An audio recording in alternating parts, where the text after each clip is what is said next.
Hello, everyone. I'm Dr. Thunder, and this is Case Closed. Case Closed. And today we have a thought provoking topic, as always, with an all star panel.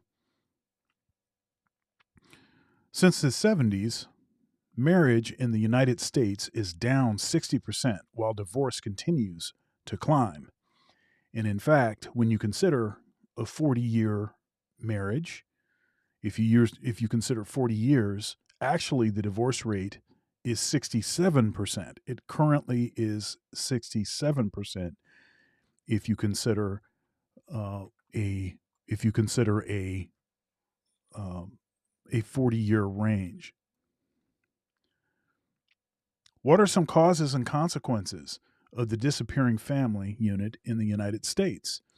Is this a sign of decline or just the ending of an era?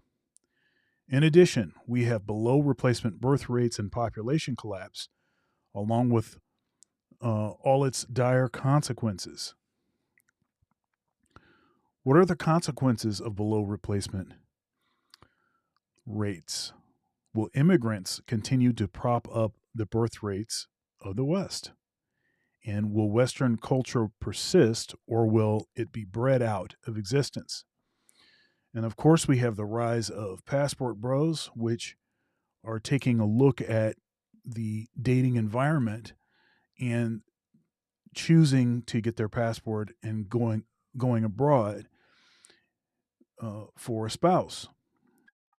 Now, although they are being criticized for just basically going abroad to sow their wild oats, the divorce rate amongst men that go abroad to marry is 13%, whereas I've just discussed what the divorce rate is here, where 80 to 90% of the divorces are being filed by the women.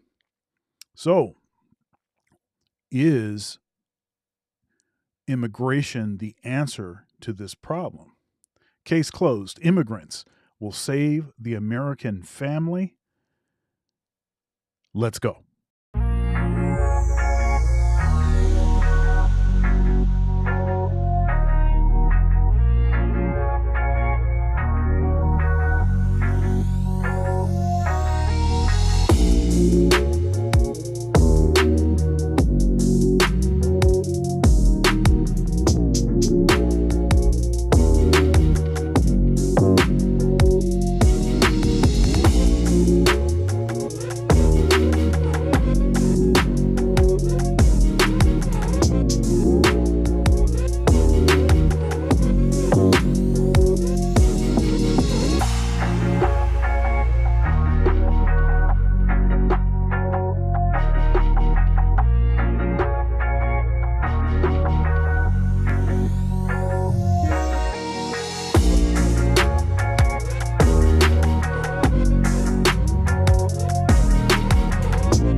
Warning: some viewers may find the following video disturbing. Viewer discretion is advised. What's happening, everybody? Word 'em up, word 'em up, word 'em up.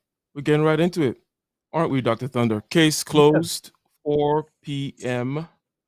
I hear a dusty voice in the background. Perhaps Dr. Thunder is or was that never mind. I think it was LAR. It wasn't Kaiser. My bad. Hold up. Um so let's get into it like this, right? Dr. Thunder, you already gave a statistic. You talk about 60%. You talk about the decline in marriage. There's also numbers regarding birth rates. We're at a below replacement birth rates for Western, educated, industrialized, rich democracies. We know, like United States, Western Europe, that kind of stuff. Japan as well. We've heard of these numbers before. But let's start like this. I think somebody put it this way in a kind of tongue in cheek. Said, look, the best predictor of birth rates is what women, how many kids women say they want to have, right? I was like, well, duh, ask the women. And it just turns out that once you have this education, which I think is more about the access to economic and status access, women choose to have fewer children, right? Um, Now let me ask. Let me find out first. Is Kaizo here, or just to know who is in the panel and Yeah, whatnot? he's right below you. Okay, cool. Uh, well then let's start with you, Kaizo. Then we'll go to Ron O'Neill, Dr. Thunder, rotate that way. So you may have heard what I just said regarding the choice to have fewer children, the choice perhaps to become more insular and individualistic once you have quote unquote access to education. But we know what that education means. It means access to better economic status and uh, economic and just status, generally speaking. So perhaps from a does it make sense intuitively from Maslow's hierarchy point of view that when certain needs are taken care of, people are gonna, perhaps disconnect and be like, no, I don't want many kids. I just want one, or maybe I want the quality to be able to take vacations or whatever. People become selfish and individualistic. But anyways, tie these two data points together, right? The education and Western educated, industrialized, rich democratic societies where women want fewer and fewer kids. Yeah, I mean, in any society, the more education, also lifestyle advantages that they have, like for example, in this case, middle class opportunities, women in general actually have less kids. So it's more of a an illness of success. The more success you have, the actually the decline of the birth rate, which obviously impacts the taxation potential of that community. Very good and quite succinct. Let me ask you then, Dr. Ron O'Neill, right? Do you believe this to be like a natural, inevitable aspect of, okay, you give people this kind of access, education, success, they become a little bit more individualistic, right? And does it not make intuitive sense that somebody would say, you know what, this kids thing and this, I don't really need this family thing because I'm kind of more independent now. The idea is independence, right? And is this a natural outgrowth of these types of societies that we're talking about, such as the United States? Um, I'm reluctant to say it's natural. I think it's very much artificial, and what I mean by artificial is that because of the availability of technology, reproductive technology, birth control, and that sort of thing, um, because of the availability of jobs through opportunity and everything. I mean, we've created an artificial environment that um, results for people who reach a certain socioeconomic status and them not overproducing, you know, and that also is tied to how the artificial environment promotes itself, in terms Let me of let me hold, let me let, I'll let you continue here in a second. You mentioned artificial environment twice. yeah, It yeah. begs the question, your standard of judgment. What is your natural environment, of which anyone could say is also a construct? After all, we're human beings. We have this thing called culture that we kind of create. We live Yeah. in these, we build stuff, so it's like, which one is artificial, which one's natural? Or give us some feel for the directions, right? Well, I can go to the most base or even basic um, primal uh, attribute that we have as human beings, and that is the instinct, the impulse to reproduce. That's something that's biological. That's not artificial. Human beings, regardless of social conditions, human beings are going to continue to produce. So, in light of this conversation, although we can talk about a particular class of individuals who will control reproduction and who may underproduce, um, that does not mean that you're not going to have other populations who will produce more and even overproduce. Okay, and those populations, I would say, tend to be less manipulated by the artificial environment, by the technology, and what have you. So yeah, so that's what I mean in terms of biology, Mhm. basic human evolutionary biology. So we're just in a place right now where at least we perceive that we have greater control, and to a degree we do, over our biology than any group has ever had in human history. Um, but the fact of the procreative impulse is it's something that's inescapable, and for men and women, and it's always going to be here. Yeah. Very nicely put there, sir. Ladies and gentlemen, like and share. Like, share, hit the super chat, ask your questions. Dr. Thunder, you've heard what has been laid down so far. There is even an evolutionary point of view that says, look, life is about this reproduction and survival, right? It's, you live long enough to be able to, you know, survive the environment, and then you reproduce. That's the success. If you do not reproduce, then it's like, okay, I'm kind of coming from reverse as to, your argument, Dr. Ron, kind of use I just got saying it reverse, like, right? Yeah. So, Dr. Thunder, what do you have to say about this? Is it natural that if I give you quote unquote education and access to, let's say, status and you may consider these things fake or not, by the way, in terms of like what is really status and this economic thing that is being promised and doesn't really mean anything. But when you give the human animal that, they're going to be like, I don't want these things that tie me to society as much. Because also, there's also a reduction in patriotism and certain other kind of group fealty that comes along with this particular process, right? So it's not all God, mother and country and apple pie and all that kind of stuff. All that reduces, all that tends to also go away. So it's like people, it would seem, become more individualistic. What are your thoughts on this so far, Dr. Thunder? So there's a movie, and I want to say this movie. Let's see here. Yeah, 2006, and it's a movie called Idiocracy, and it stars Luke Wilson and Maya Rudolph. Terry Crews is in the movie. Dax Shepard, and on, and it basically is detailing. It's a satire. It is detailing what seems to be happening, which is clearly artificial and manufactured in artifacting of technological advancement, educational advancement, and whatnot, right?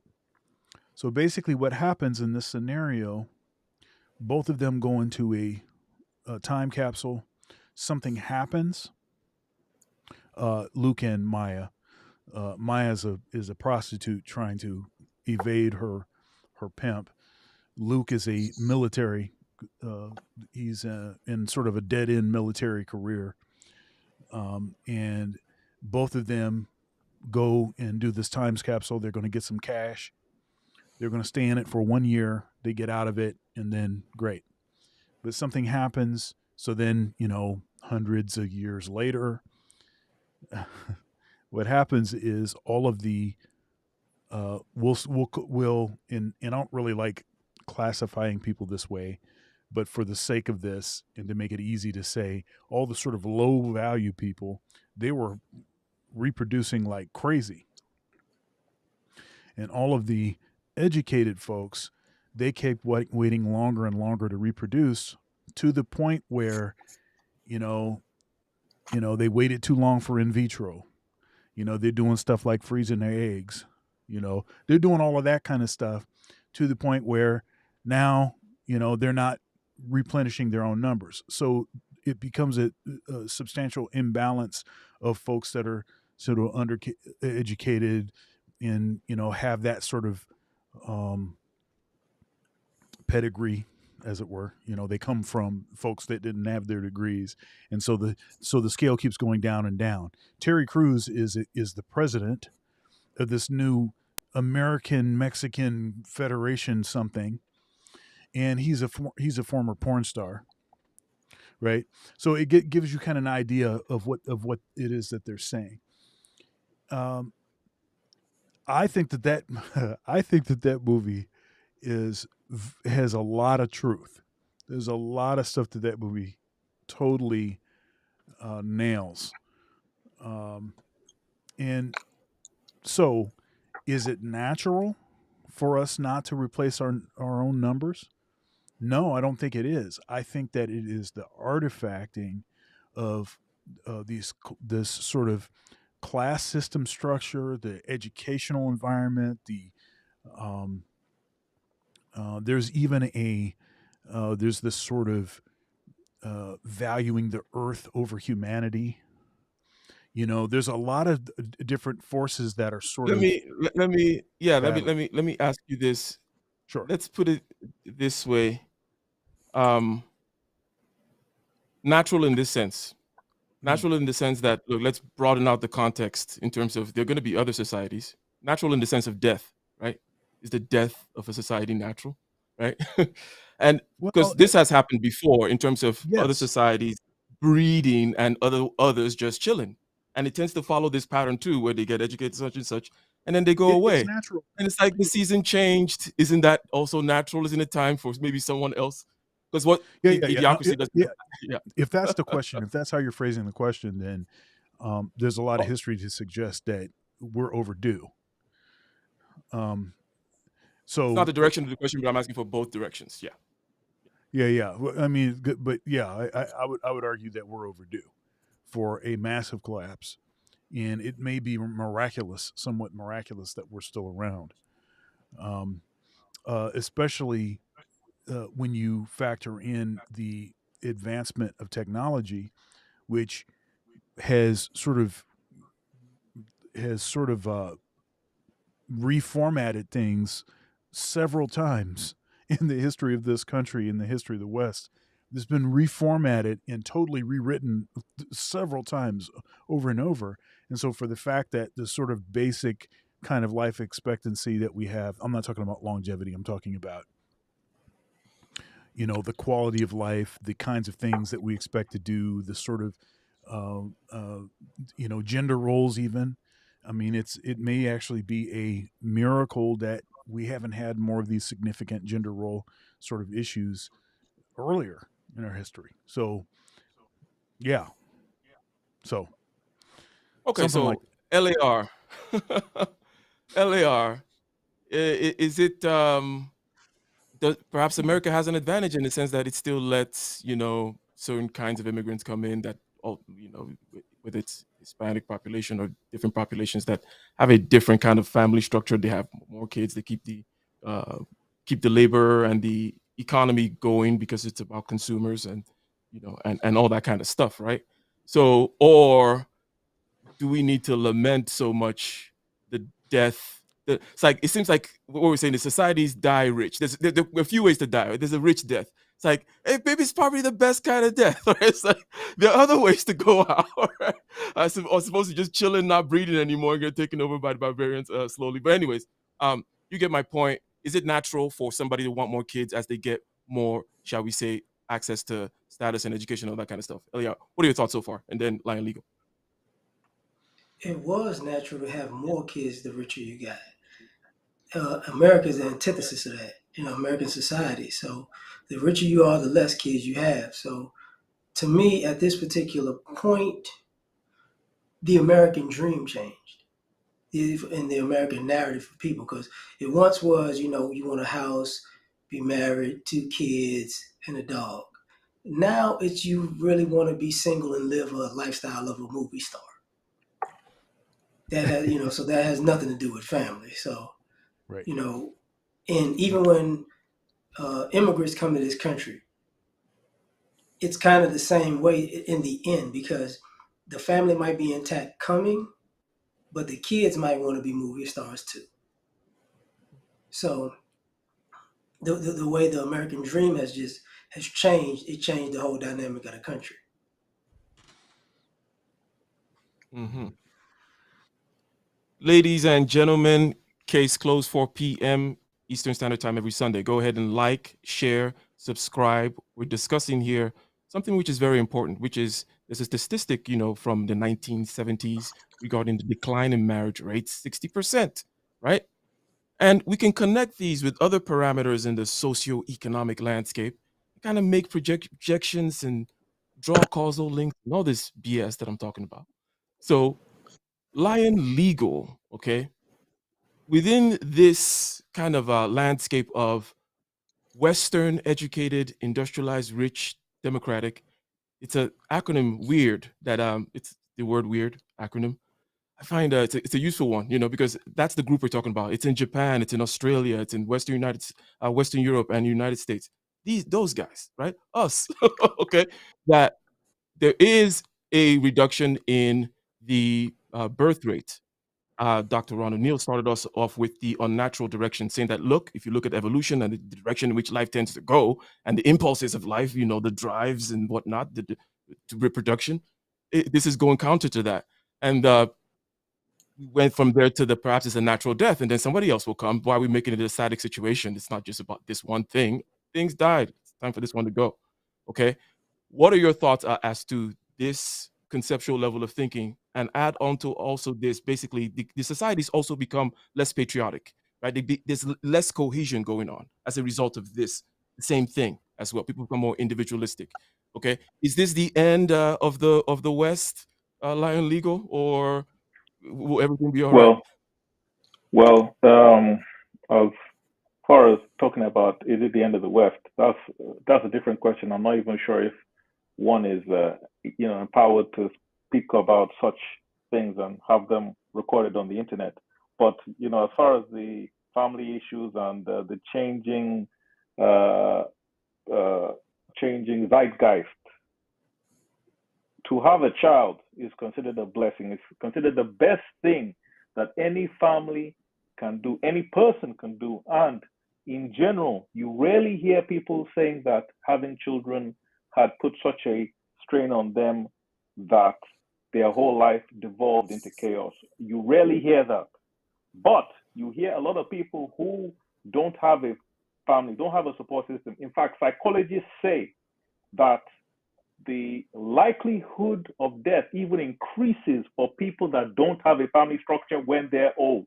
If you're old and isolated, you're more likely. Hold on a second, to Lion have Legal. Hold on a second. I have to stop you there for a second. This idea of you really hear and family is not supposed to be easy, even for those who are down for it and are into the whole structure for their different reasons, right? But it's not like when you say it's considered to be the best things, like, no, people do many things, like being a family, not because of duty and responsibility, for example, not because it's the best thing, you're bringing in a lot to the room. But anyways, continue. Go ahead. Yeah, sure. Well, like, your thing is not the, or many people would not consider it the best thing. Actually, a lot of people who have reached a higher level of Maslow's hierarchy, that means that they're not looking for food, they're not looking for shelter, they're financially secure. I've heard several of them speak, for example, Jordan Peterson, other people of that sort. They say that having kids was one of the best things that they did. And they constantly keep on coming back to that. I have to assume that they're not lying. I have to assume that they are telling you, even at their financial position, when they're financially secure, when they have successful careers, when everything is going on, they are thankful for that. And like, I will go back to psychological studies that have said that when you have people around you that love you, that support you, that create a family structure around you, you have more people to fall back on in hard times, and even to help you regulate your emotional state. It's a good thing. The reason why the child rate has changed over time is because with higher education, there's less time. Once you get a job, you have much less time to now be looking after the kids. Childcare is incredibly expensive, especially if you live in a big city. Childcare is Drill into a this point, please. significant. Yes, go in this economic direction because it's a huge one. People cannot form families in the way they used to before, and such and such. Go ahead. Home prices, all that stuff. Continue. Yes, exactly. So that is essentially a big factor. Now, is this going to change the way things are, and is this going to cause society to devolve? I think that a traditional family structure is one of the best methods for regulating a lot of societal ills. I don't think that you can depend on external factors, like constantly trying to depend on the government to step in where the family should, or depend on the government to act where the parents should be acting. So the loss of the family structure absolutely is bad for society, and the typical family structure does include marriage. In addition to the falling marriage rates, I think part of it is actually spans my field, which is the legal structure and framework in place. By the time you have a situation whereby if you get married and you're not absolutely sure that the partner that you have chosen is the best partner for you, if things go wrong, you'll be left with hefty legal bills. You might have to pay alimony, might have to pay half of your assets, child support. I've heard of instances where if you are owing on child support, you can't even get a passport. You can't get a passport. You obviously there's the risk of being imprisoned. So the fact that there's a changing legal framework, higher educational rates across the board, and I think ultimately, I will just end on this point. It all comes down to financial viability and lack of time. If you're financially viable, you have lots of money. Like you see some billionaires that I'm not going to name, they have 9 children. You see a lot of successful entertainers. They have 5, 6, 7, 8 because they can afford it. They can afford it. So, and they've also got time too. If you have a very difficult job, you're highly educated, you may think, even if you would have or had the ability to rearrange your life, you might think to yourself, I don't have the time. And then by the time that you think you have the time, it might be too late. So having enough time and also having the resources, educated people want to make sure that their kids get the best. They go to the best schools, private schools, universities, etc. These are expensive. So these are factors that have played into the downturn, in addition to the legal framework whereby you make the wrong decision and you pay. Very well put. And Very well put. can I add something to that? I think it's important to keep in mind that we are living in a moment in history that's unprecedented in terms of this conversation, in terms of the individual, what has been said about the individual, and what LAR said people want to live entertainer lifestyles and what have you.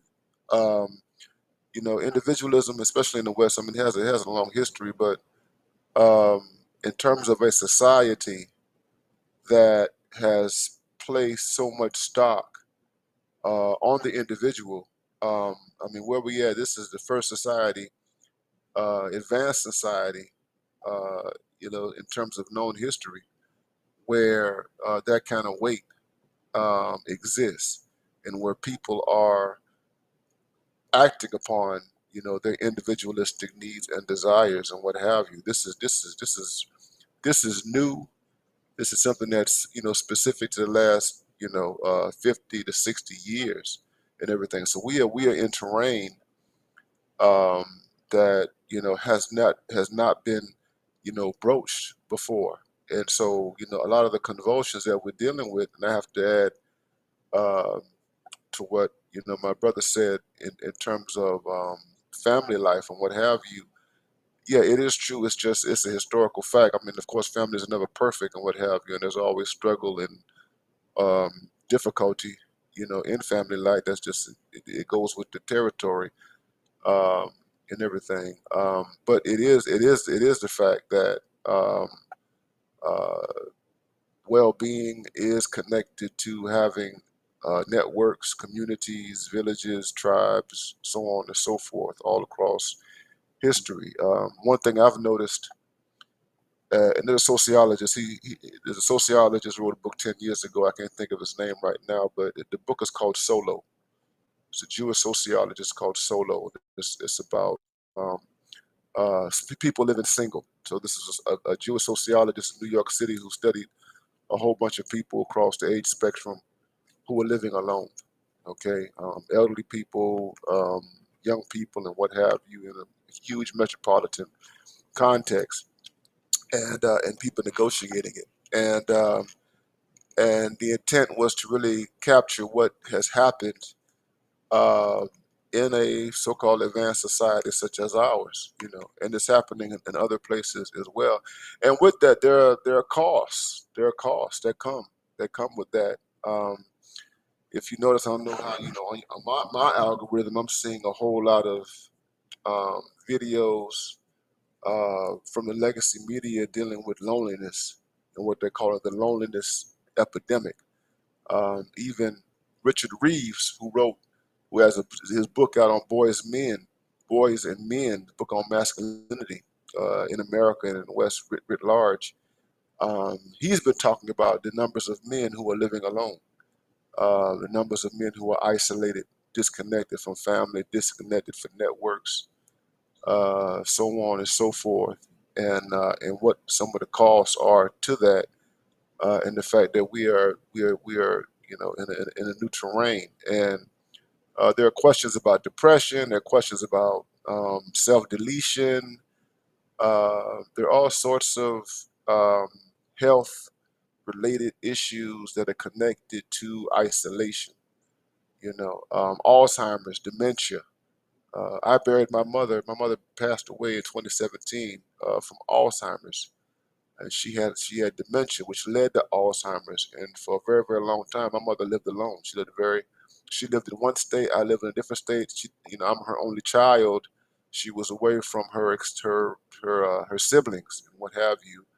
And I'm thoroughly convinced. I am thoroughly convinced that her Alzheimer's was connected, and her dementia was connected to the fact that she spent many years living alone and did not have um, the kind of human contact that one would normally have in a traditional environmental setting. So I think there's something real there in terms of and unfortunately, it's mainly the conservatives who are really talking about this, the ones who are married. There should be more people across the spectrum. It's not a political. It shouldn't be reduced to any political orientation, but there is truth there. Definitely not. Yeah, we're definitely not doing any reduction, and hopefully we're trying to not to be reductive. Hopefully we've held up so far. Kaizo, I have a question for you, but first, Dr. Thunder, I can't help but see you nod when Dr. Ron O'Neill talks about people need a village and a community, and you're not. And I know people like you whom are the people who never want to do community stuff or be at parties, or you always want to hide in the dark, Dr. It's just like I just find it ironic that you're like, yeah, we need community. Anyways, it's different. I just had to take that shot there, Dr. Thunder. But anyways, Kaizo, so the idea of recency in terms of the certain kinds of experiments that we're having. Just take, for example, women working. It seems kind of maybe, oh, well, it's just kind of maybe it has happened many different times before, such not at this scale, really, and not for the large percentage of human society. Now, I'm just talking about in terms of generally what we call progress and how recent it is, and so reiterating something that Dr. Rhonda Neal mentioned.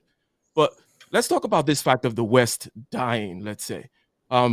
There's this recent, somebody said recently that, about 50 or 100 years ago, Britain was telling India what to do. Now everybody in the freaking British Parliament and the Prime Minister or the Mayor of England, it's all freaking Indians, right? That kind of a thing. Where it's like, okay, there will be a population that maybe is more traditional, more still maybe perhaps keeping in alignment with with their lower chakras and the lower orders of Maslow's hierarchy of needs. The community and the people and the blood, and all that kind of stuff. The stock, and they will come in and they will embody this Western husk, which is about certain types of being educated.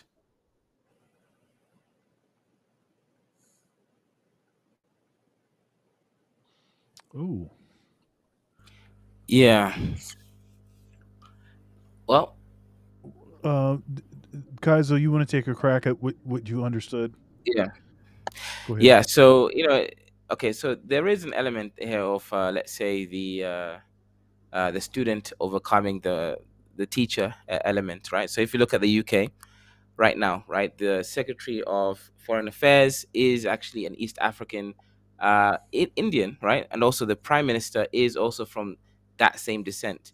At the moment, who previously was actually the mayor, etc. So there is an element of like growth, element of change, and also element of, let's say, I don't want to call it passport, bro. It's a slightly different kind of element. It's more like a geopolitical awareness and willingness to actually move and expand throughout, and more or less kind of get a sense of empowerment through geopolitics. So ultimately, I don't think countries have to remain or regions have to remain in their in their colonial sort of past in that sense. Ike, are you there? Yeah, if you can hear me. Yeah, we can hear you. Yeah. So yeah, I hear you. So basically, from what I can infer from the last few seconds of what you said is that basically there's going to be there has to be a change in terms of localization, right? Like, oh, this particular geopolitical entity over here, and the country and all that kind of those old formal structures definitely have to change, basically because of technology and many other reasons, right? What generally what people call globalization, right? But is that I assume that it was the vein you were going down. But are you done with the answering of my question? My question again being the death of the West, or is it just just new faces that come in? It's going to be the Arabs in Scandinavia. It's going to be Indians in England and all that kind of stuff. But the same game kind Yeah. of continues. Yeah, I mean, more or less, the same game continues. And also, if you look at these systems, you darkies are always going to be at the bottom of these systems, right? Like, and the thing is, the devil is always better than the angel that or you don't, because you guys think there's a colored ism going on. Okay, anyone with a sense of melanin somehow should come together. But in reality, if you look at it, right, at least what we call the Onibo or the Muzungu, right, the Ike colored man, we have at least interacted with him.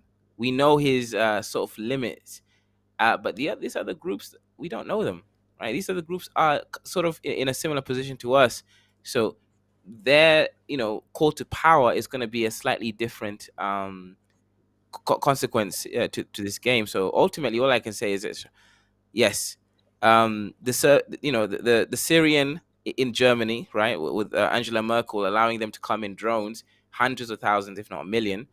And all these people, these are going to be the new white man. Yeah, because again, we're talking about demographics and we're talking about numbers, and we know the numbers, so it's not just like we're making some kind of maybe uh, crazy projections or talking based on preferences, bias, or trying to create a sensational story. It's look at the birth rate of the Syrians that you're talking about versus look at the birth rates of the Germans, right? It's simple math. You just fast forward, a couple generations, which is like 40 years, and things would be drastically different. 100%. All right. Yeah, So let me I ask some. did a Go ahead. I Go did a ahead. video. It was a short a while back, and basically it was detailing this. There's just a different value system in the West than there is like everywhere else. Family is still really valued and is still central other places. And for instance, like especially cultures that practice polygyny, how is with the sort of hyper individualistic sort of perspective that we have here, how are we going to compete with uh, a Muslim man, for instance, that has 17 wives and 84 kids? How are we going to compete with uh, cultures that really are prioritizing and valuing family? And it might not be the family structure that we have promoted and put to the forefront as the ideal, nuclear family, but a family structure nonetheless where the production of kids and uh, indoctrinating those kids so that you can actually shape the world. I mean, that's the how are you going to matter of fact, in this short that I did, I took a look at a TikTok video where uh, this white man who has a wife, he goes and he asks a question of this Muslim man who has 17 wives, and he asks him, he says, hey, how many kids do you have? He says, I have 84 kids. And he says, how many wives? And then and the Muslim guy asks the white guy, well, how many wives do you have? He says, I have one wife. And the guy starts laughing at him. And he's not laughing at him because you're not good enough to have wives. I'm teasing you because there's obviously something wrong with you. No, he's laughing because he realizes that it won't really matter what their conversation is. He wins because he has 84 kids. he wins because in the future his ideologies are going to win. you know yeah, so Yeah. So, okay. A crude joke came to mind when you said, "How are we going to deal with a man with 17 wives and 84 kids?" I'm like, about 102 bullets. But anyways, let's talk. But That's that came from somewhere, man. That you went deep with that. Well, look here, man. Anyway, That's some colonial history or something, man. What's up? yeah, but to the question of again, this thing where, okay, the mayor of England is Indian, okay, and it's still the English thing happening. You could say it's been the English thing happening, even if it's still America, for example, embodied the English kind of, or inherited the ball from the English, and the world still speaks English as general business language. It's still the freaking English freaking order. This is a colony of England, blah blah blah, that kind of thing. So maybe it just morphs into something else. Maybe basically this particular beast, that we call Western educated, industrialized, rich, democratic stuff, might last longer, right? That it might take many different forms, because perhaps the 84 kids will come with a particular ideology. But if that ideology is not enough to capture capital, which is part of the whole Western agenda, all that stuff, the 102 bullets are gonna find your 84 kids and your 17 wives. But anyways, there's something about, I don't. It seems like, okay, Lion Legal is dropped off, but I wanted to say something, and I want to any of the natural born Native Americans can respond to this. Kaiser mentioned something about the fact that right now America is kind of the police of the world, but that people should be careful because they've not experienced other types of police before they say, oh yeah, get rid of this police. There's always going to be a police, and perhaps you don't want certain other kinds of police. Maybe you don't want the Germans or the Russians or the Chinese type of police. When people talk about the legal system in the United States, I say, well, go try your luck in a court in Mexico, right? Where would you rather still try your luck at, right? So I'm saying this, that from the point of view of a lot of immigrants, especially in their home countries, when they look at, okay, Chinese-owned business versus an American-owned business versus a Russian-owned business, they rather deal with Americans, okay? And any of the Americans in the panel may want to respond to that. Like, what do you think about that fact that America still has a better reputation because it's about alternatives? Okay, which guy do you want? Whose boot do you want on your neck? People still pick the way. People prefer to do business with the Americans. What do you guys have to say about that? I think is it okay if I go? Yeah, go ahead. I think a lot of people in and out of this country have a slave mind, because when it comes to the quote unquote death of the West, I think people don't. It's really the death of the white way of doing things. And I think so many people are afraid of a boogeyman that doesn't exist because they got Stockholm syndromes to white mentalities. Because I think people from outside of this country and people inside this country are not as smart and not as informed about America as it's this land of milk and honey with opportunity for everybody, and nobody takes a chance to look at the history and say a lot of people in groups within this country were doing fine without white interference. The reason why a lot of groups in this country aren't well off is because of white interference. So what I see is people like to be under white people, if not physically but mentally.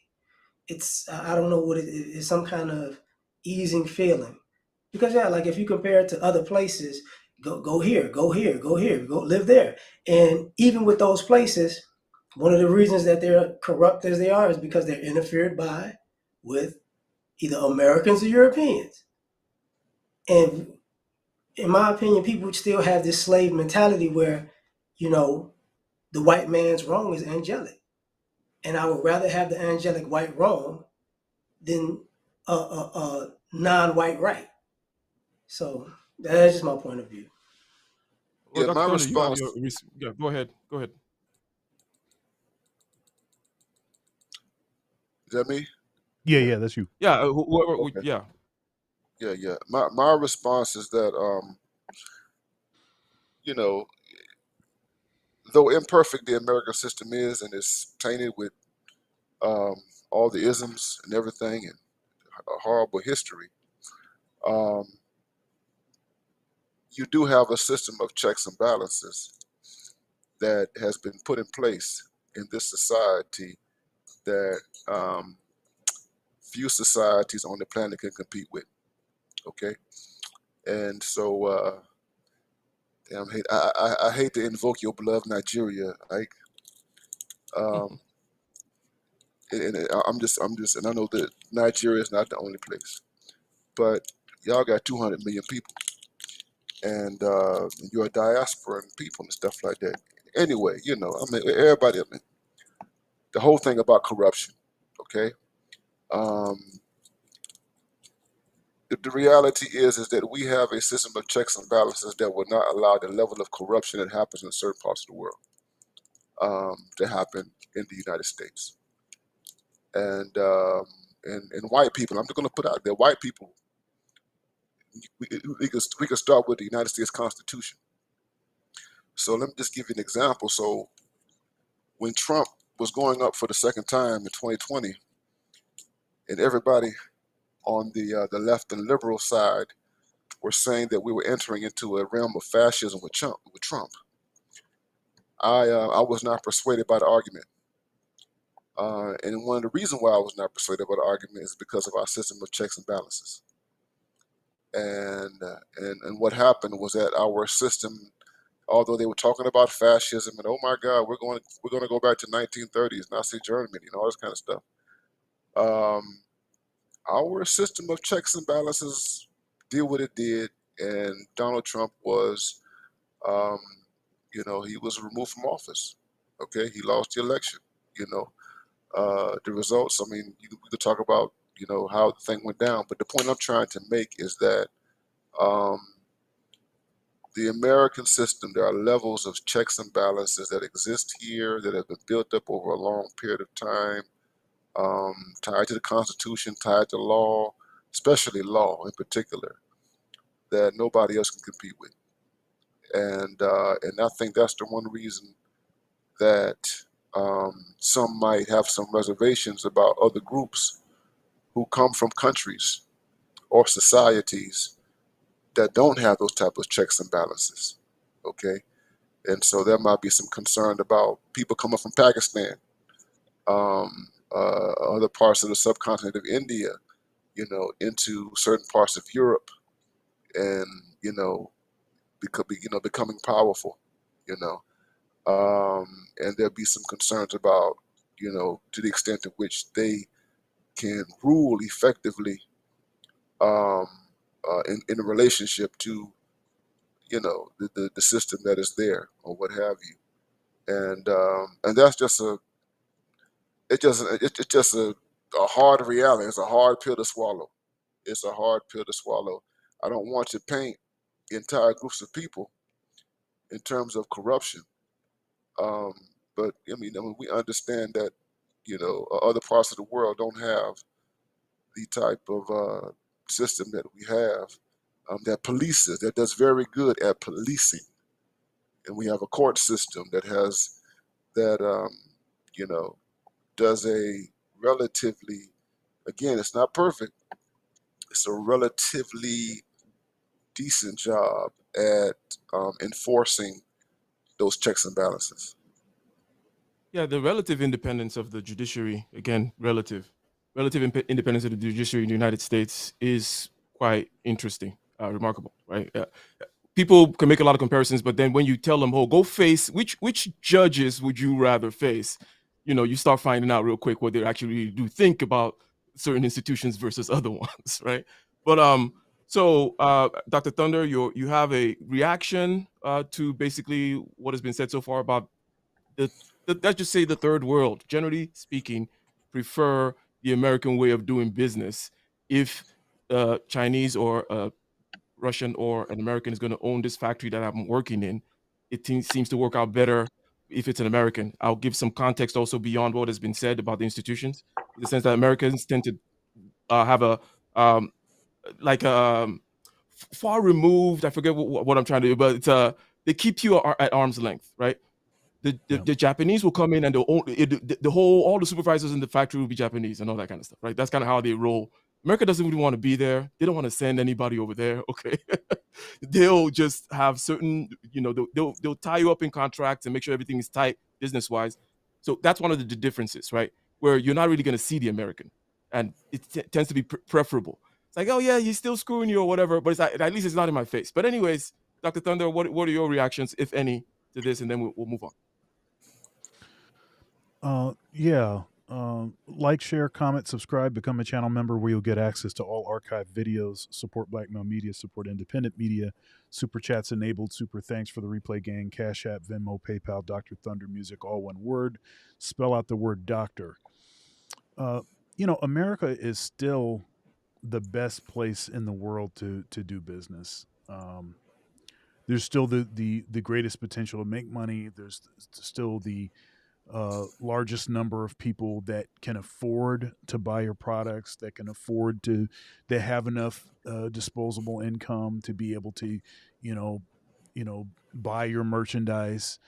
Um, all of that stuff is still true, and I agree with Dr. Neal that when you start thinking about considering things like corruption, this is not to say that Americans are not corruption or not corrupt. It's not. It's also not to say that um, somehow other people are more corrupt. But it is to say that if you're honest and you look at the way that the system is designed, it is better equipped to weed out certain kinds of corruption than other systems, and so that makes it just, I think, less risk associated with doing business in America with Americans or whatever, associating with Americans business wise, however you want to put that.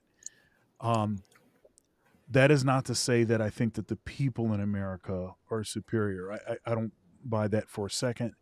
Um, I think people will do what you allow them to do, and they will tend to mimic behaviors that have been normalized. So to the extent that certain behaviors have been normalized, the people of whatever cultures are going to tend to replicate those behaviors. And so, You might like this, uh, Doctor. Sorry. go ahead. No, go ahead, man. Yeah, you might like this. Somebody was putting what you just said about the people not being exceptional, right? And that the founding of the country, because we're talking about institutions, right? It's not the people, it's the institutions, which is a strange thing, right? Because you know somehow they were able to, you know, these institutions are pretty good compared to the others, right? And Yeah. that kind of founding was very much aware of the fact that the people are not exceptional. It's it's Yeah. not like we're exceptional people. We're here to put all these checks and balances because we know exactly what will go wrong if Yeah. you know if it's not structured in this way. This is the way it can last the longest, if you will. But Kaizo, to put a capstone on this, there's this idea of corruption which has been taught, which has been brought up, and I would like you to maybe give some context as to breaking down that you know that because some people in the United States will say, "Oh, the United States is most corrupt." You know, the what's his name, Farrakhan, right? The Farrakhan versus that other white guy video Mike comes up. I'm Wallace. sure you guys. Yeah, Mike exactly. Like Wallace. United States most corrupted. You know, like how dare you say Nigeria? It's like, okay, sure, Farrakhan, we get it. Talk about the differences in what is called bureaucracy versus what is called corruption, Kaizo, because it's the same. It's pick your poison, where on the one hand you deal with the DMV and its bureaucracy, okay, or on the other hand you deal with a place that you know you have to. It's who you know, and you pass $20 bill and you go to the head of the line, which you wish you could do in certain bureaucracies over here in the United States. Both of them are corrupt. Bureaucracies become corrupt, as we know, right? Okay, 100%. But so is the other system where you have to pay somebody and know somebody. So it's like, and these two things are based on whether it's. I know now I'm answering the question I asked, but anyways, go ahead, Kaizo. What do you have to say about that? Yeah, so okay, let's talk about Louis Farrakhan, right? When you talk about, okay, America isn't one of the most corrupt places on the planet. In essence, when we talk about corruption, we're talking about it at forefront is it a functional corruption or is it a dysfunctional corruptive or a corrupted state? And I think in general, America is not a dysfunctional state because it does actually function for the most part. They are corrupt in a way that functions for their own populations to an extent. Again, you can now break it down to race, gender dynamics, or whatever it is that you want to bring into it. But in general, American corruption is, for example, the military-industrial complex. It is to do with enriching the American population in order to accrue monetary benefits compared to the rest of the world. Now, if you know, to kind of go deeper into your own statement about, let's say, the DMV, right? Okay, yes, you could actually essentially hand over that Keisha a $20 bill, and she will put you in the front of the line in order to get your licensing done. Of course, that's going to happen if you hand her over $20 bill. She's not going to say no to it. The difference is between America and, let's say, Africa. Keisha doesn't have the power to, and this is the bureaucratic element, to actually supersede your own licensing without you taking any sort of tests out there, because there is like a checks and balance and sort of separation states between each element in the whole getting license element. Now, if you go into Africa, you can actually pay as $50, and they're gonna give you the license. That's her name, by the So way. You know, just for those who were wondering. Go ahead. yeah, so, yeah, you can pay her. She's gonna No, sort out it your is true. license. Like, okay, cool. So I need to make an ID, right? What we mean by this is it's not some kind of like, oh, it's, you know, yeah, we all know what it means to do something a little shady. But no, what I mean is I did it last week when getting this ID, you know, when I paid this guy and then I walk all the way to the front of the line, going to the special office. When I see this long line behind me, all that kind of stuff, I get very well taken care of. The ID gets produced in like, you know, 30 minutes, when I'm sure people had to take 2 trips there over the space of 3 weeks, right? This happened in West Africa, right? Recently. Okay. It's just kind of like the way the way it works. But anyways, Kaizo, you can land the plane regarding the whole functional, and then Dr. Thunder, I'm sure you have a couple of super chats. But land the plane regarding the whole aspect of functional versus dysfunctional corruption, and maybe you can add the aspect of tribal peoples, because tribal peoples prefer, hey, I know you, rather than you feel the right form. I'm sorry. Hey, real quick, guys. Let's. I want to acknowledge the super chats. Salty balls. Hey, I'm just reading the name. Hey, don't kill the messenger. He says with the $20 super chat, big money, thank you. Book of Scholars 1-3, thine illustrious thinkers in every field of endeavor, assembled before the public square beyond the columns, and bestowed upon the plebeians the treasures of refined deliberative discourse. Thank you very much. And then again, Salty. Book of Scholars 1-4, thine demonstrated a positive alternative to grandiose grandstanding and pageantry that comes at the greatest expense of our fighting men before us is the brain trust. Thank you very much for that support. Very much appreciated. Let us continue. Hey, Dr. Neil, you want me to throw that picture in there? Yeah, go ahead. All right. Can I ask a question? Excellent. So, go ahead, Eliar. Go ahead. Because when it comes to the corruption part, I'm asking for perspective. I look at it like what people are saying is you would rather befriend a pickpocket and be angry at somebody who came up with a gun and took all your money. So I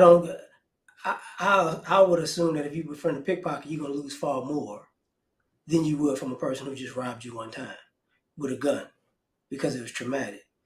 So when I look at the corruption aspect, it comes off like this country, like a non quote unquote Western country, is like Hitler, but a Western country is like Leopold. So it's like you really okay. I get they're both corrupt, but I guess one looks prettier. So is that what was going on? So, is your position that America is more corrupt than these other places? Yeah, is that your position, LAR? Absolutely. Okay. I think LAR might so hang be. on. Hold on a second. Let me say something, and then you jump in, Kaizo, right? Because you didn't land the plane and all that. Yeah, go ahead. You can tie it all in. But I think that LAR's critique of America being corrupt starts from and I'm not putting words in your mouth, and it's a caricature, LAR, but there is the industrial capitalism aspect of it is illegitimate. Something lurking around there, generally speaking, right? And hence that's where the general critique, I would believe, is coming from. But anyways, you can answer also, Dr. Thunder, LAR, after Kaizo interjects, whatever. You guys, go ahead. Yeah, so no, he is right in an element that, America is very corrupt. But, the issue here is I think LAR is coming from a moralistic perspective about America's corruption, as opposed to, let's say the functionality of America's corruption. So, LAR, let me say this to LAR. Let me say this to LAR, by the way. I'm sorry, and I'll let you continue. There's something which is, I think helps me. Like, if one country, the biggest country in the world, takes a club and start bashing another country over the head, there is no 911 in the international system, right?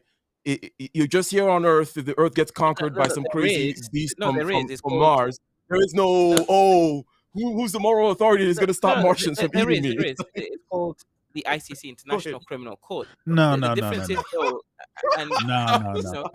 We're not going to give you that. Hang on. I believe that LA has a point here, right? So if you look at our X point was like, okay, there's no 9-1. There is an International Criminal Court. The problem is America has denied entry into it. America right. created it, 100%, right? Helped create it, They're like, no, we're not going to participate. And just actually last month, America said, if any one of these dusty So who judges would you from the rather control the International Court, Criminal Court? Because no matter what, there's going to be somebody controlling this quote unquote entity, right? Right?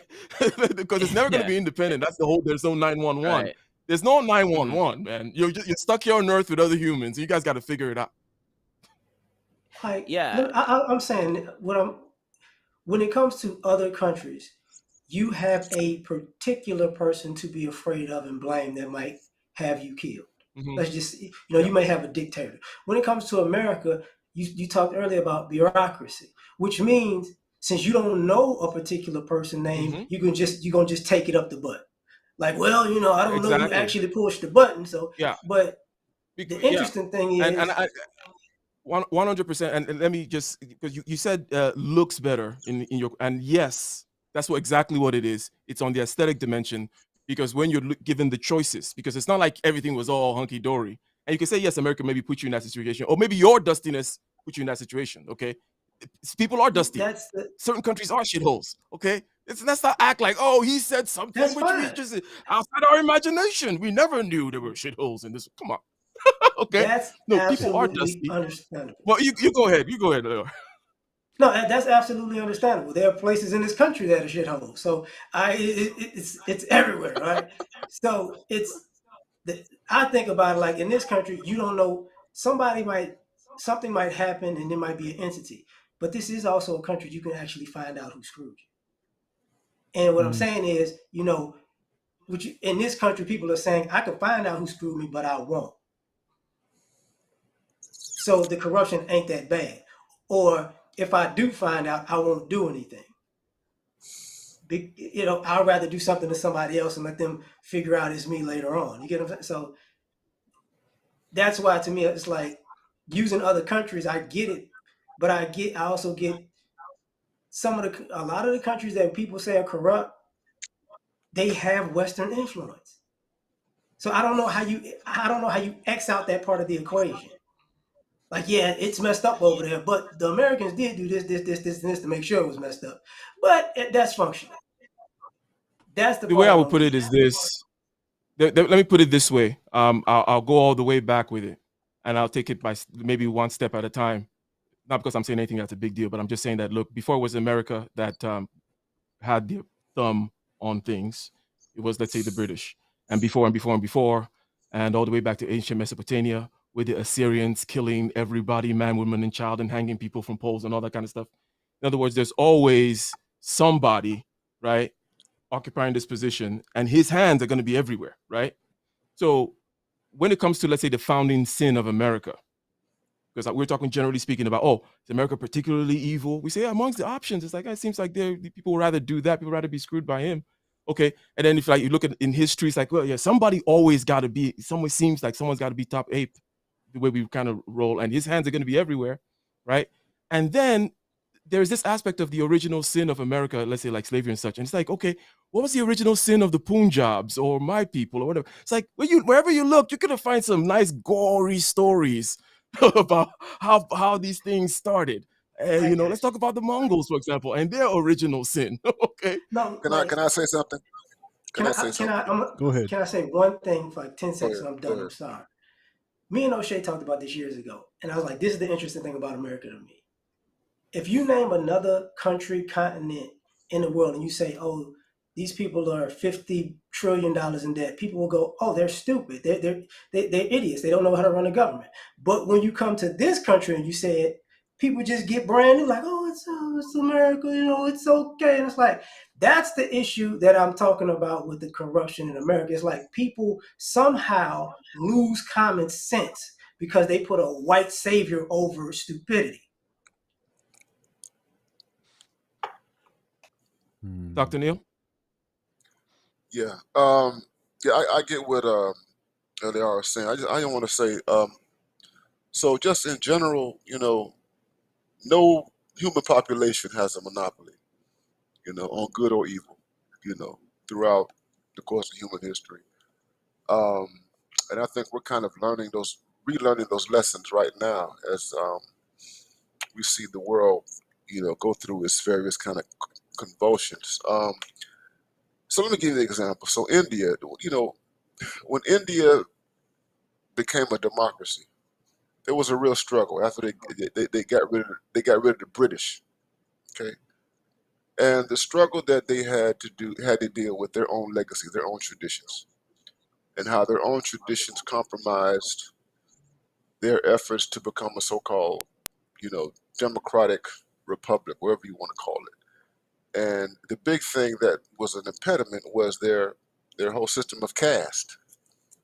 And you had two groups. You had upper caste Indians and those who were in the lower class and the outer classes that struggled with each other because they were dealing with an ancient system that had existed for thousands and thousands of years, way before the British even set foot into India, that was still alive, you know.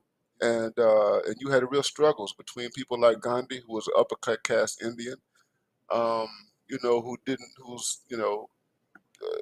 didn't always have the most savory views about people at the bottom.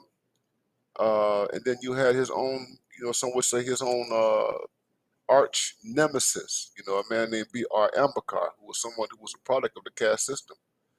And they butted heads, as they, after the creation of the Indian Constitution over this whole issue of caste. And Ambedkar was some person who said that we need to get rid of this tradition that we've had for thousands of years because we can't have a free society as long as this tradition continues to dictate how we relate to each other. You know, so this thing about you know you know who has a monopoly, and what have you on corruption, man. It's a it's a kind of a slippery slope, man. You know what I mean? When you don't think about just good and evil just across history and human beings and all that, you know what I mean? And that human beings do all sorts of things and have done all sorts of things. Um, and I think the problem, to get to LAR's point, one of the issues that we have is that the Anglo-Saxon world, the white world, has been extraordinarily successful in masking and hiding the extent to which they have engaged in all manner of human evil, to the point that, yes, we can make this choice. I'd rather deal with a white man than deal with a man from Pakistan. Or I'd rather deal with a white man or deal with a Nigerian. I'd rather deal with a white man than deal with a Syrian or any Arab, somebody from an Arab country, because of this long history of whiteness and the success that it has had in painting itself as being noble and innocent and that sort of thing, and how we kind of every people all across the world, kind of embrace it. You know what I mean? And that's a real thing. And just to conclude, um, I have had interesting conversations with colleagues of mine from Africa who are concerned about what's going on in the UK, with Africans who are going into politics. And it seems to me that you have a strong contingent of Africans who are going into politics in the UK that some people see as anti-African, that some people see them as kind of they've adopted they've adopted the UK's version of the right, you know, and they're doing it happily, and so that's something that you have to also contend with, in these conversations. Indeed, indeed, indeed. The If I can make a point. wolves. Can't hear you. Go ahead. I don't think I Yeah, can hear so you. this is why I think that uh, this sort of this this term that I sort of coined, bootstrap bros. That's why I think that the bootstrap bro pathology is so nefarious, because what it does is um, it's exploiting that you have not been fully exposed to the level of Can't hear you, corruption that Jazz. has always been there by white folks, as it were. And so that you would buy into this idea that it is not that the system doesn't matter, but rather that it's just more work ethic, more hard work, and just the people that make it are just better people categorically, rather than just understanding how to exploit aspects of the system.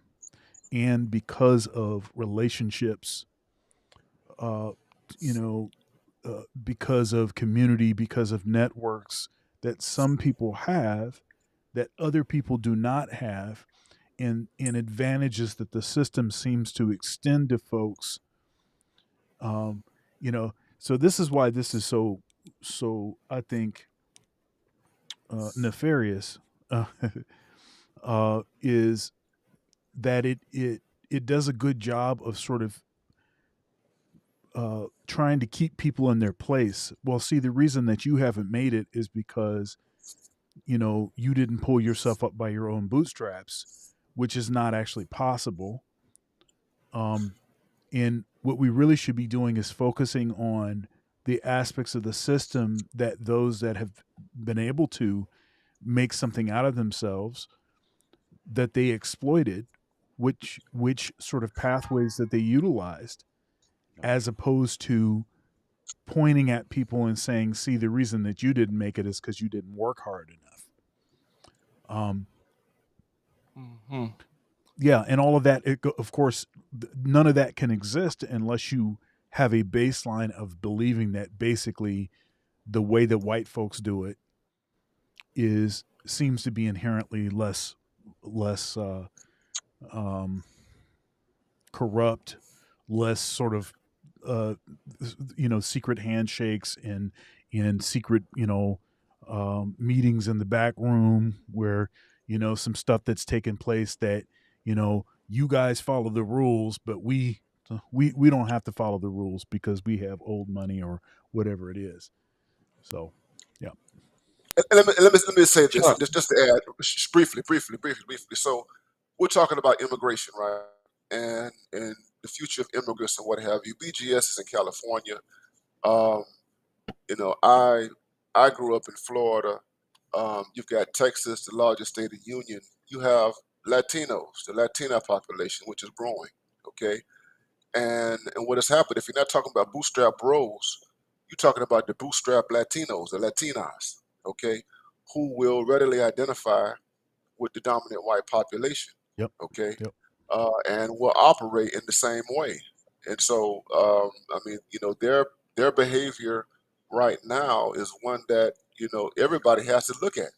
You understand, in terms of immigration and what impact immigration is going to have the long term, especially for people who have been here longer than most immigrants. And I say specifically African Americans. You got people like Ted Cruz, who's in Texas, Senator Ted Cruz. You got Senator Marco Rubio in Florida, who's Cuban and what have you. I grew up with Cubans, and you have other people that in Arizona and what have you, man. And this we have a population, a Latino population, and they're growing. And the demographers are saying that by 2050, they're going to be the majority, and that says a lot about who's going to be calling the shots in the future. And the question is, where are they going to lean? And right now, it looks like they're leaning towards the dominant population. They're leaning towards the same perspectives and ideas that the dominant white population has about everybody. Got it.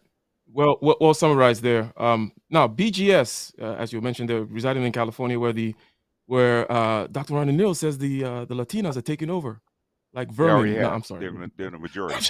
So, So, but let's go back, okay? And I'm gonna kind of just rewind and ask you the question which we have kind of traversed so far, which is basically, look, in societies that are upwardly mobile, women Yeah. want fewer kids, right? Yeah. When you give them that education, access to status, money stuff, women want fewer kids, okay? Yeah. This is happening Yeah. in what we call the West.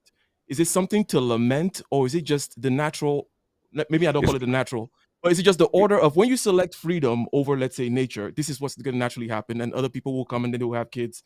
Or what are your general thoughts? Go ahead. in other words, basically, why do you need children?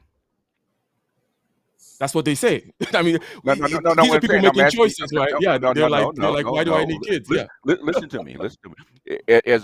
As a pure function of economics and functionality, what are children there for?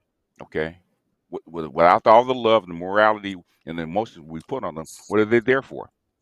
The factor of production of labor. Factor production of labor. What happens when machines take over that labor? What do you Yeah, what need? do you need those brats for? You need less children, right? All you need children for is actually maintain a population, right? Okay. Yeah. If you look, okay, I've looked at the graphs, and Dr. Thunder can tell you, I've looked at the graphs for many, many years, right? Okay. When was the biggest drop in fertility rates? Was that the 70s or somewhere Nope, around that time? no, it's actually the 18th going into the 19th century. Okay, in the 18th century, the average black woman had average of 9 children. Okay, and the average white woman had an average of 7 children. Right.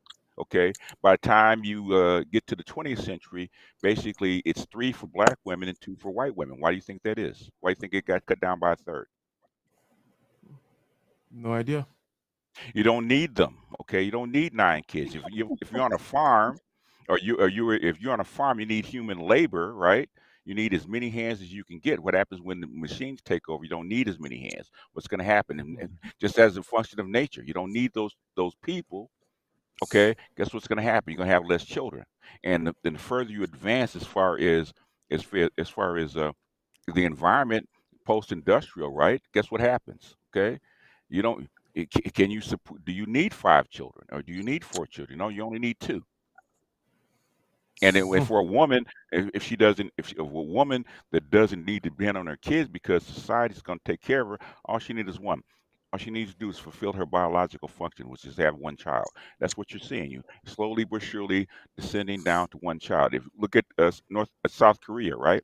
South Korea in the 1960s, when they're mostly rural and agrarian, right? A Korean woman had 6 kids per woman, right? Okay. What is it now? 60 years later.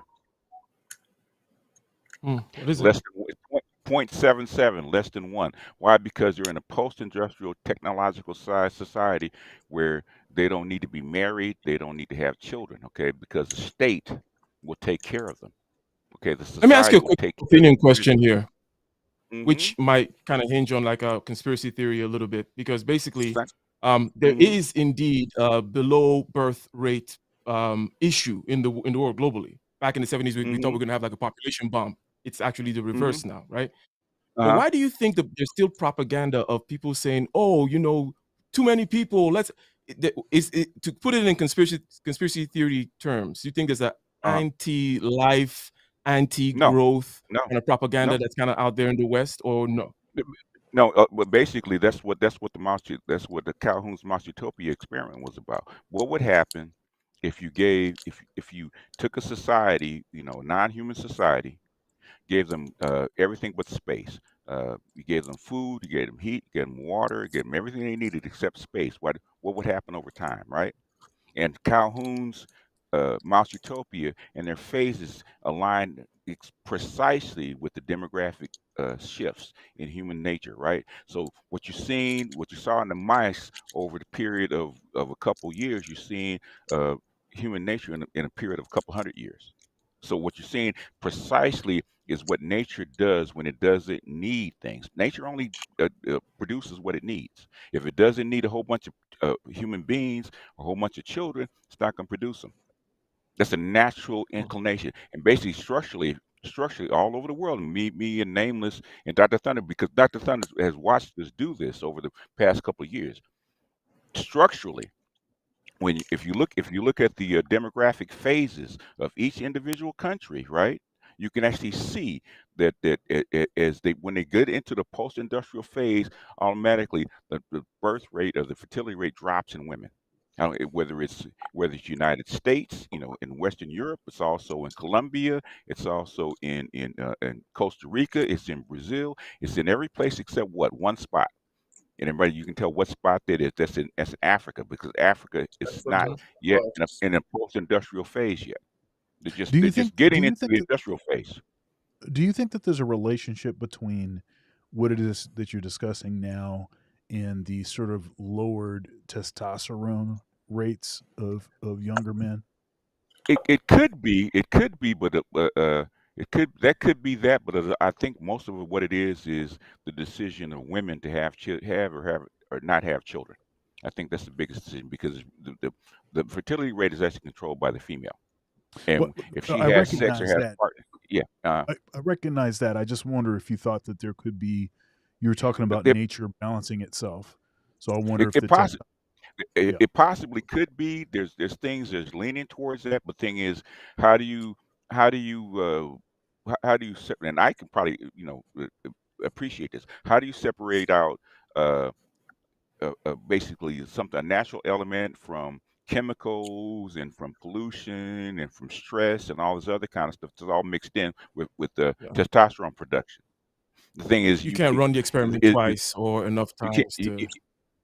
But the thing is, especially over a wide population like this, okay, so how do you separate all that stuff out? Especially unless you can actually isolate people and change their diets and change their circumstances and see what happens. If you can't do that, it's almost impossible.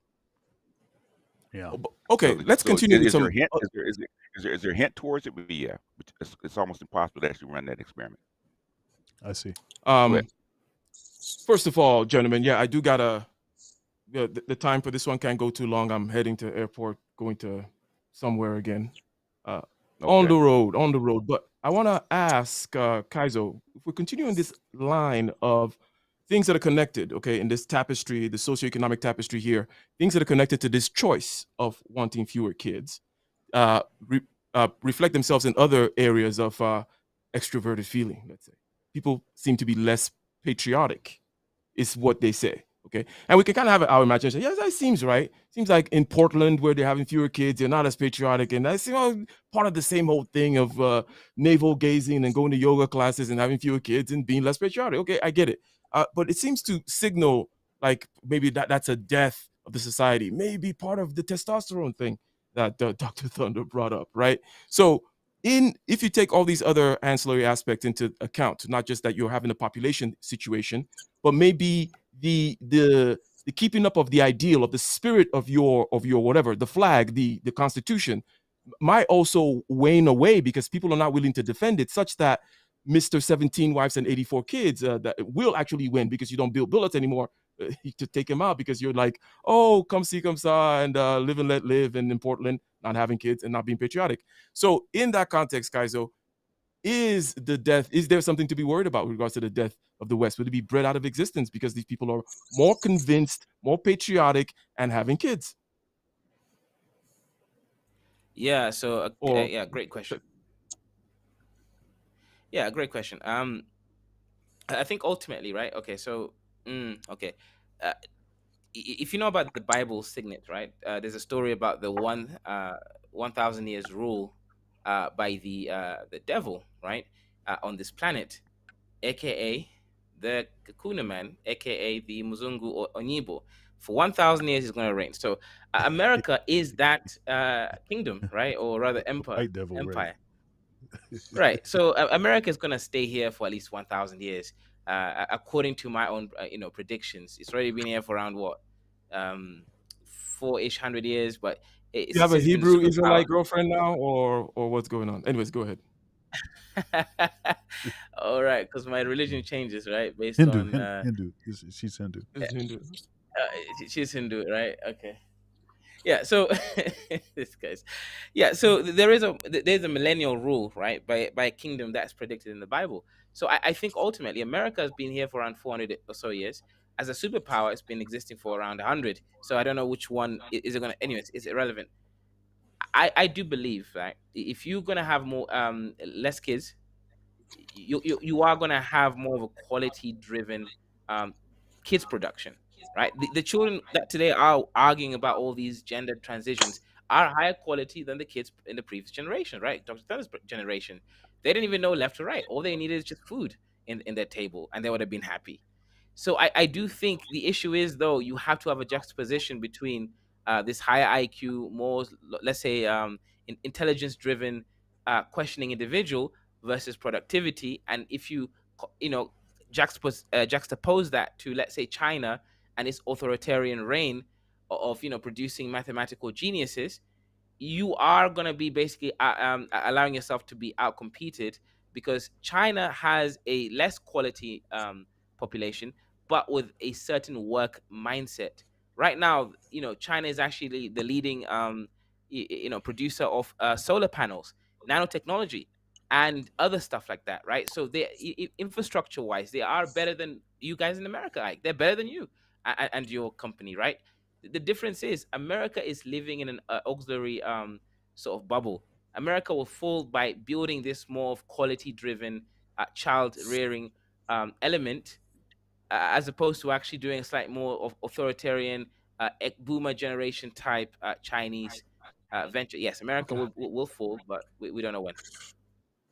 Okay, I we'll have I fall, have a don't know slight. when, and then well, yeah, I'll before you just go, say this. Dr. Ronald, Okay. before you go, Dr. Ronald Neal, I just wanted to add a point there about the different, one of the dichotomies that Kaiser brought up regarding the technological aspect, in the sense that if you're not going to be the high quality, or let's say high quantity producing engineers, maybe they don't question things as much, and they don't study Rousseau and navel gaze as much, right? But they're great engineers, right? If you're not going to do that, you have one other path, which is the path that generally the West has to take and has been taken in the two different lanes, which is the lane of creating new things. So if you're going to be navel gazing, better be coming up with some brilliant stuff. Better be coming up with the new science. Better be coming up with the new technology, which is what America has been trying to do. And obviously, yeah, you got to import people from all over the world, buy them if you have to, right? Brains to do that kind of a thing. But you can't do both. You can't be this high quality doing 996, 9 hours a day, 6 days a week, producing high quality manufacturing, blah, blah, blah, engineering, and also be this navel gazing thing. But anyways, Dr. Ronald Neal, go ahead. And then also, if you don't mind giving your closing thoughts, and then we'll go around the panel, end with Dr. Thunder. But yeah, go ahead, Dr. Neal. Yeah, I think you have to remember. I mean, China is outperforming us because they have a national culture, and the industry, the state and private industry, um, operate in relationship to this national culture. Okay, so yes, they're going to be more productive than us, at a micro level and a macro level. Now, I don't think that these kids today, I don't think they're smarter than prior generations. I just don't think so. I think that Absolutely we have. not. I think that I think if anything, that this generation will amplify individualism, hyper individualism, and hyper individualism. If we're going to talk about the ultimate demise of the United States, hyper individualism will contribute to that decline. Um, what's different today versus the past is that we had a greater associational life in the United States. You had more participation in terms of civic groups, which had some connection to the national identity of the United States. And we just have a population that is not as connected to those old kind of civic associations and what have you, lodges, clubs, um, all sorts of organizations on the ground, um, that were connected to a much larger national identity. Black people, and this is something that people don't really talk about. If you look at Black people historically, I mean, Black people have been the most patriotic people in the United States. In terms of even our, the push for greater um, acknowledgments of rights and all of that kind of stuff. Charles, there was not Charles, Albert Murray, it was Albert Murray, a writer. Um, he called Black Americans omni-Americans, and that we are more American than anybody else. And I think that still remains true. We're not participating civically as we once did, um, just as most other people in the country are not participating civically.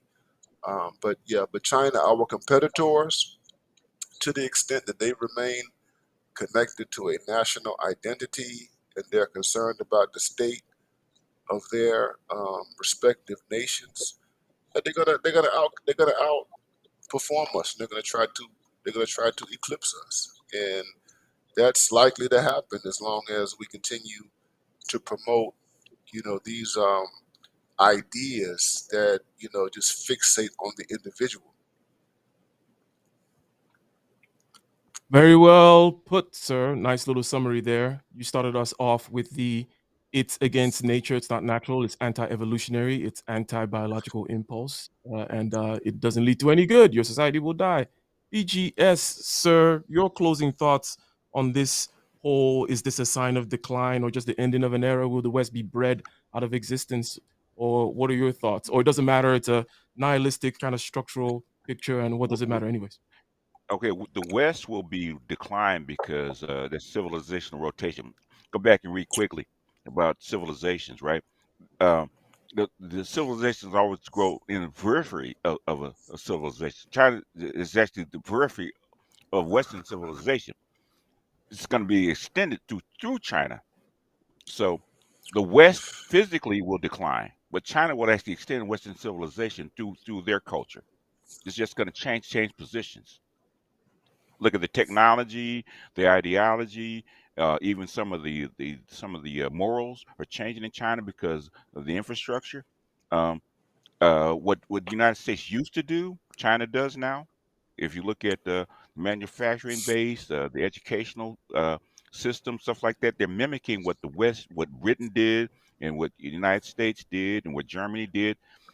China's just mimicking it and actually extending it and carrying it forward. That's what happens. Okay, just like if you take the Mayans, right, where the Mayan culture moved from Guatemala to Mexico, okay, it's shifted. That's what's going to happen to that's what's happening to this global civilization called Western civilization. It's not going to end. It's just going to be extended.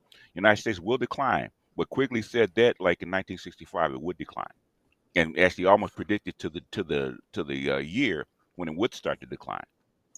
So what we're seeing is a shift. We're not seeing a complete annihilation of Western civilization. It's actually being extended. So this is just a natural course of events because the way civilizations actually migrate and actually evolve. So that's what we're seeing right now. And the second thing is about authoritarianism. Capitalism and industrialism will always exceed and basically excel in an authoritarian environment, because liberalism, you're too busy arguing over shit like what's the Mhm. best procedure, what's the best railroad, can we put a high speed railroad through a How neighborhood, right? intersectional is the department? And then section is the department. Germany and China do not argue over that. They said, okay, we need a high-speed railroad to actually go through this neighborhood. You guys have to move, okay? Period. And they just move the people. Like when they built the Three Gorges Dam, right? They moved a whole cities of people. Okay, did they argue over it? No. This dam has to be built for the society. You got to move. That's an authoritarian society. They actually move at lightning speed. Obama said that years ago. An authoritarian society will actually move much faster than a liberal society. Liberal societies are for different things. Okay, so that's just the way thing is. The capitalism and industrialism will always excel in an authoritarian society. Okay, that's what you're seeing in China. China has both. One they're taking on new ideas that, in other words, basically China is a new forest, so new trees can actually grow, so new ideas and new procedures and new products can actually grow faster in China, because you don't have the old products like I'll give you an example, right? Like Kodak actually invented the digital camera. The thing is, it actually competed with their film products, right, which is dominant. Okay, so they squashed it, right? So it had to go to Japan and Asia to actually excel it, where there was no competition. So now, guess what? Film has died, and basically, digital camera and digital photography has actually exploded, right? But so where's Kodak now? Along with the dinosaurs, they're dead. So that's what happens, and this is what happens in civilizations. It happened in Spain, it happened in France, it happened in Britain, it happened in America, and that and now and China is up and coming, and they're actually uh, inventing stuff and actually letting stuff go because there's nothing in its way. And Africa will be next. Okay, So, so that Kaizo, yeah, yeah, and thank you, BGS. Well, BGS ended up on the point of Africa, right? It's been mentioned also earlier that I believe the average age in Africa is 19, as opposed to what it is elsewhere. Late 40s in Germany, I believe, and even older in I think Japan is the oldest society. Asia is getting long in the tooth as well. Blah blah blah. So that's one aspect. BGS also, perhaps one of the implications of the kinds of things that BGS said so far is that perhaps the West perhaps has spiritualized this culture thing enough by making it such that it is a DNA, it's a code, it's not so much tied to blood and such, that it can just continually infect and maybe last. Is something I mentioned earlier. Last longer by taking different colors, different shapes of different people will get infected by this program of the Western educated, industrialized, rich, democratic, whatever you want to call it. Okay. So on both ends, and including anything you want to say, go ahead and give your closing thoughts, Kaizo, and then Eliar. Yeah. So can you give me a train of thought so that I can try to streamline a little bit better? That's a good way of saying no. I wasn't listening. Like, can you give me a train of thought? Yeah. Your question was brilliant, but now I require a train of thought, rather. But no, just continuing with the idea of is being bred out of existence, okay, or lasting in the form of a DNA code, evolving, taking new life forms, new races, new whatever. But this Western thing still remains, and maybe the same person that controls the bank will control the bank for the next 1,000 years still. But and then your final thoughts. Yeah. Okay. Yeah. Great. Great. Great. We know. Okay. I'm gonna go straight to the controversial. Right. There is an element of an individual with a CR55 genetic mutation that has been in control of Europe banking systems and also in control of American banking systems. That was also in control of the transatlantic banking financing shipment system. Right. So Yeah, this that guy. DNA is old. It doesn't change. Yeah, go ahead. Yeah, exactly, exactly right. It doesn't change. We know who he is, and he's gonna be in power for the next, whatever it is. Right? Whoever controls the money controls everything else. So ultimately, whatever happens, America has certain ideals that will survive. That's one. America has certain ideals, right, which will be copied, and those who can copy it and also integrate, let's say, Eastern, or I can't even say African because Africans don't have a sort of, they haven't coalesced something into like a specific subset, but the East people have. So anyone who can integrate Eastern philosophy with Western materialism, in this sense, accruing the West, let's say, conceptual element is going to rule. Money rules, banking rules, and this man with a CR55 genetic mutation against HIV will always rule since he rules the banking and finance. He reigns. Okay. Shout out to LAR. I don't know why it felt like I just felt right to say that at that time. Now, LAR, your final thoughts. You've given us, the no, America is especially corrupt, especially evil. You're even more white devil than Kaizo today. But and you think it's all Sodom and Gomorrah going to hell anyways, and um, I'm sure. So, but what are your final thoughts? Put a nail in the coffin of America and its evil ways. Oh yes. Um, I think the West is on its last legs, especially America because of the debt, and they keep trying to raise the debt ceiling and never fix the debt. I think the government has become incompetent, like BGS was talking about earlier with China. One of the biggest reasons why China is the powerhouse it is because of American business practice. So they wouldn't have all this manufacturing if this country didn't send manufacturing over there. So, now the country doesn't know how to manufacture anything, right? So the issue, which I would find interesting in the future, as America goes downward and people have migrated to America for a better life, where are they going to go then? Are they going to migrate to China? India is supposed to have a great technology base. So when that happens all the way, are they going to go to India now? Of course, China's investing heavily in Africa. When the infrastructure gets better and better, are people going to go to Africa now? Because to me, at this particular point, rich people in other continents might start looking at Dubai as a model to bring citizens from around the globe to their space. So, and the reason why I think it's going to be interesting, huh? Dude, you know what? Doo-doo Dubai? Yeah, exactly. What exactly about that do other Say, man, sources say? twerking Sorry. on a 164th floor.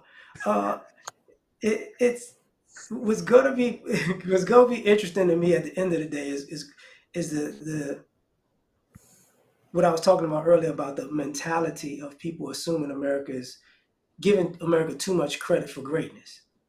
Is that mentality still gonna have people behold to America?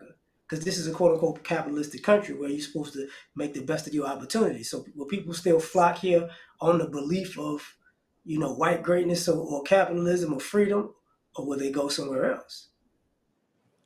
Well, they will go where they will go where capital flows, and capital will flow where it is given, the least amount of regulation and certain other kinds of things, which is what you're mentioning with the Dubais of the world, or places that would say, hey, you know what, you want to build decentralized, whatever, digital currency, blah blah blah, whatever, deregulated banking, whatever, right? Those principalities do exist. There's Liechtenstein in Europe, where a lot of German billionaires hide their money, and the Cayman Islands, and all these other places, so you can compete that way, and it can be more globalized, I guess. But go ahead, finish your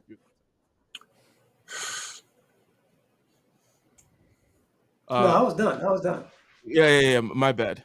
Dr. Thunder, okay, Dr. Thunder, uh pretty good conversation today. We kind of covered the whole gamut, talking about the drop of the marital rates, okay, and we tie this to some structural aspects that we can see happen over and over through different societies.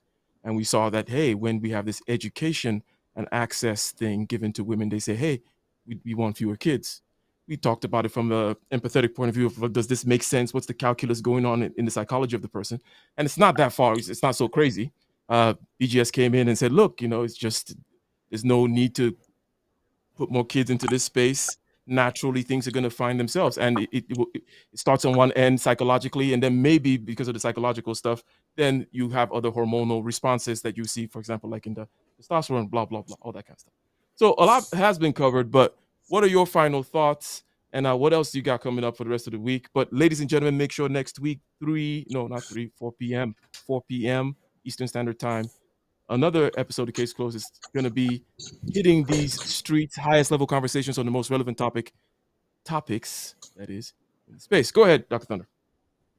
Yes. So, again, I think folks should check out that movie, Idiocracy. I think I said 2006. That's when that movie came out. It's still very, very relevant. It's a satire. It's a entertaining. You'll laugh out loud more than once, guaranteed. Um, but it also is a lot of truth in that movie. So, and it sort of sums up from several angles aspects of our conversation. So I think that's a good thing to check out.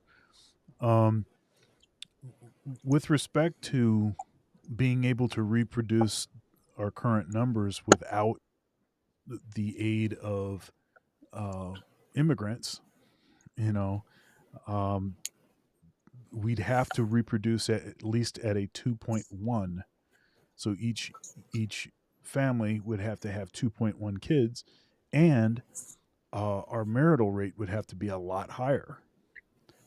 And since the marital rate is tanking, it's going down fast. And when the boomers die out, the sort of close to a 30% marriage rate that we have among uh, marriageable aged, people, that's going to, that's going to fall off even more because a dominant percentage of that 30% are boomers. The Zennials are not even, they're not even, their dating practices are vastly different than even the millennials and the Gen Z, I'm sorry, and the Gen X's, of course. So we're dealing with a situation where, there are issues with the dating environment. Which is directly influencing if people are going to even get married. They're definitely going to get married at a lower rate. Divorce rate is skyrocketing. If you look at divorce over a 40-year period, 67% of them are ending.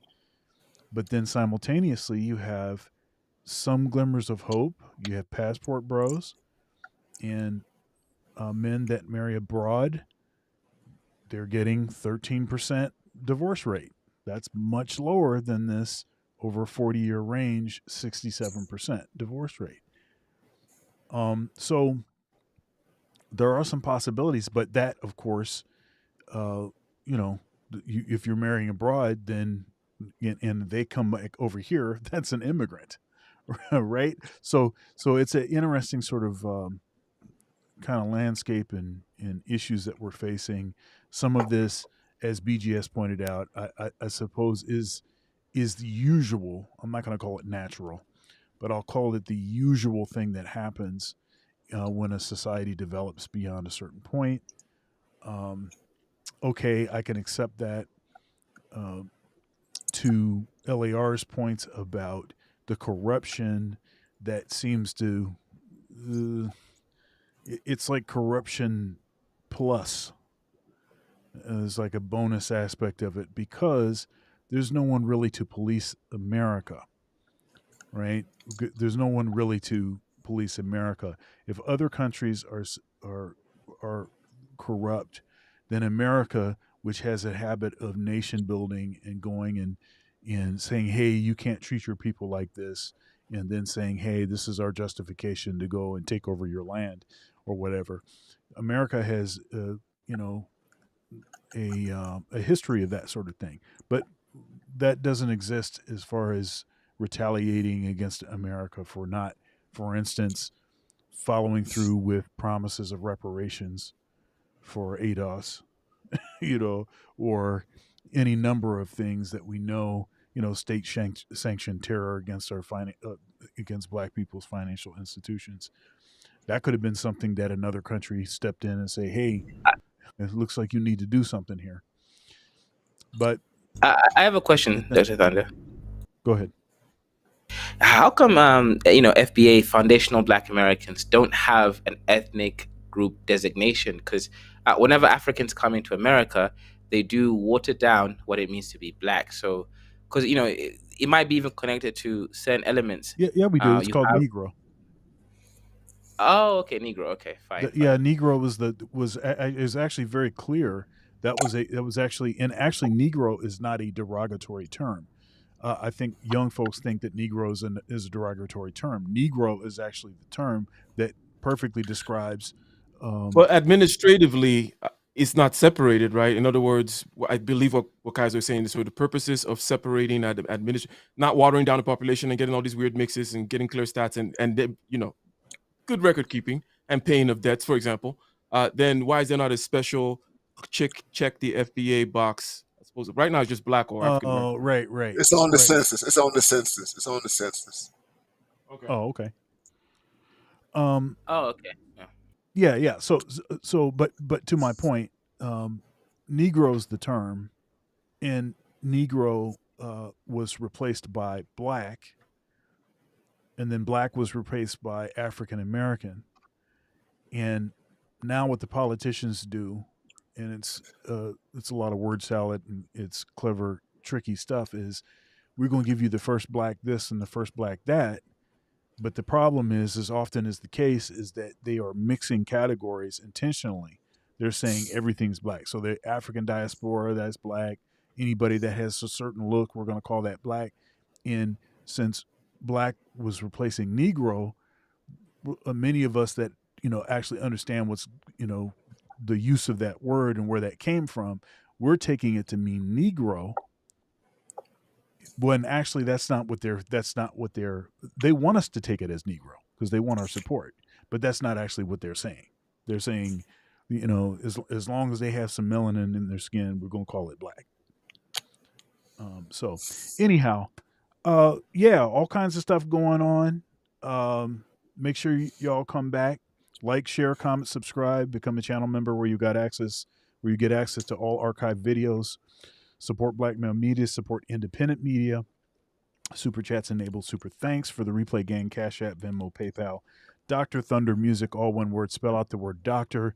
And make sure you come back next week for another riveting episode of Case Closed at 4 p.m. Eastern Standard Time. It will be on Ike's channel. And I will put a link in the community tab so that folks can easily find it if you're subscribed here. Become a channel member where you'll get access to all archived videos. Master's degree is going to be where you're going to get the best bang for the buck. It's just $5 a month. It really helps. So that's all we got for you today, and that's going to be our time. Thanks again for being here. Make it a good week. Today is the first day of the week. Make it a good week. Make it a good week. Be good to yourself and others. Peace out. Peace.